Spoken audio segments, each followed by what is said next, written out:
স্বাগতম সবাইকে roots of civil engineering এর আজকের পর্বে আমরা শিখব কিভাবে একটি সিঁড়ির জন্য ইটের গাঁথনির কাজের পরিমাণ বের করতে হয়।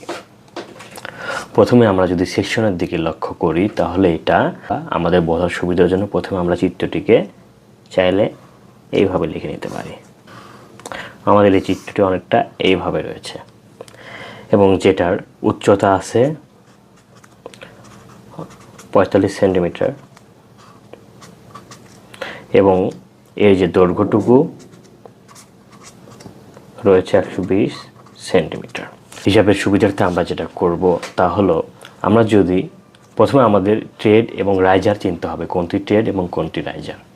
আমরা এখানে আমরা পা রাখি সেটা হলো ট্রেড এবং দুইটি পা রাখা দুইটি ট্রেডের মধ্যবর্তী যে দূরত্ব অর্থাৎ ভিতরে যে উচ্চ অংশ থাকে এই উঁচু অংশটুকু হলো রাইজার মানে হলো উঁচু, অর্থাৎ দুইটি ট্রেডকে আলাদা করার জন্য মাঝে যে অংশটুকু থাকে সেটাকে বলে হলো রাইজার, অর্থাৎ এটা হলো রাইজার। সিঁড়ির গাঁথনি ইটের কাজের পরিমাণ বের করার জন্য প্রথমে আমাদেরকে ট্রেড এবং রাইজারের মাপ কত দেওয়া আছে সেটা বের করে নিতে হবে। আমরা দেখতে পাচ্ছি এখানে আমাদের তিনটি ধাপ রয়েছে এবং রাইজারের যে প্রস্থটুকু সেটা আমরা দেখতে পাচ্ছি 50 সেন্টিমিটার। এটা সর্বক্ষেত্রে সেম, অর্থাৎ এখান থেকে এটুকু 50 হলে দ্বিতীয় ধাপের ক্ষেত্রে এখান থেকে এটুকু 50 এবং পরের ধাপের ক্ষেত্রেও এ পার্শ্ব থেকে এ পার্শ্ব 50 সেন্টিমিটার, অর্থাৎ সবগুলোর ক্ষেত্রে সমান, কিন্তু উচ্চতার ক্ষেত্রে এখানে তফাৎ রয়েছে। এটার উচ্চতা আলাদা এবং এটার উচ্চতা আলাদা। তাহলে আমরা কি করতে পারি, হিসাবের সুবিধার্থে আমরা যাতে পরীক্ষাতে সময় নষ্ট না হয় এই জন্য আমরা উপরে যে অংশটুকু রয়েছে এটাকে কেটে এনে যদি এখানে বসাই তাহলে তখন একটি সেকশন হবে এবং আকারটা শুধুমাত্র একটি সেকশনে হিসাব করলে আমরা সহজে অঙ্কটি করে ফেলতে পারবো। তার পূর্বে আগে আমরা এবং রাইজারের মাপ কত সেটা বের করে নিই। এখানে ট্রেডে আমরা দেখতে পাচ্ছি এটা যদি ট্রেড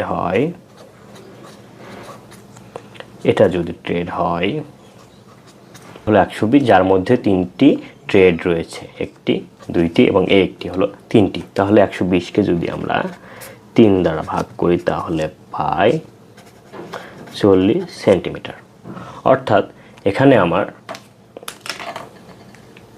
প্রতিটি ট্রেডের যে দৈর্ঘ্য সেটা হলো 40 সেন্টিমিটার। এখান থেকে এতটুকু 40 সেন্টিমিটার, ঠিক এটাও সেম। তাহলে ট্রেড আমরা পেয়ে গেলাম 40 সেন্টিমিটার। এখন আমরা যে কাজটুকু করতে পারি সেটা হলো এবং রাইজার কত, যদি রাইজার আমরা বের করি আমরা দেখতে পাচ্ছি এখানে সম্পূর্ণ উচ্চতা 45 সেন্টিমিটার। এবার রাইজারে যদি আমরা আসি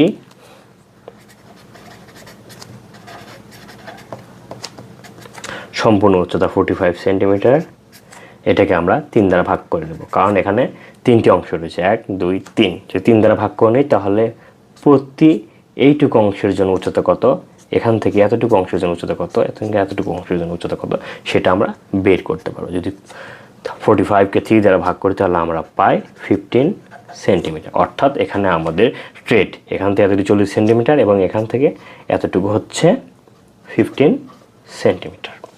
এখন আমরা যেটা করব সেটা হলো হিসাবের সুবিধার্থে এই অংশকে কেটে এনে যদি আমি এখানে বসাই তাহলে তখন আমি একটি আয়তাকার সেকশন পাচ্ছি।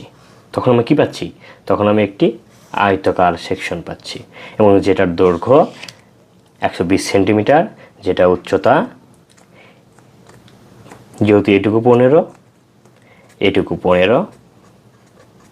এবং এটার জন্য এটুকু 15, অর্থাৎ 30 সেন্টিমিটার, যেটার উচ্চতা হলো 30 সেন্টিমিটার। তাহলে এখান থেকে আমরা এতটুকু পাচ্ছি 30 সেন্টিমিটার। তাহলে এখন আমরা এই গাঁথনির কাজের আয়তনটুকু বের করি। আয়তন সমান আমরা জানি দৈর্ঘ্য গুণন প্রস্থ গুণন উচ্চতা, L for length, B for breadth এবং H ফর হাইট। যদি দৈর্ঘ্য আমরা দেখি দৈর্ঘ্য হলো 1.20 মিটার এবং এর প্রস্থ আমরা এখানে দেখতে পাচ্ছি 50 সেন্টিমিটার, অর্থাৎ 0.5 এবং উচ্চতা আমরা পেয়েছি 30 সেন্টিমিটার। এটাকে যদি আমরা ক্যালকুলেটরে দিই তাহলে পাই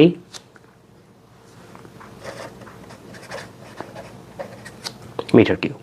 এই হলো আমাদের এই সিঁড়ির জন্য গাঁথনির কাজের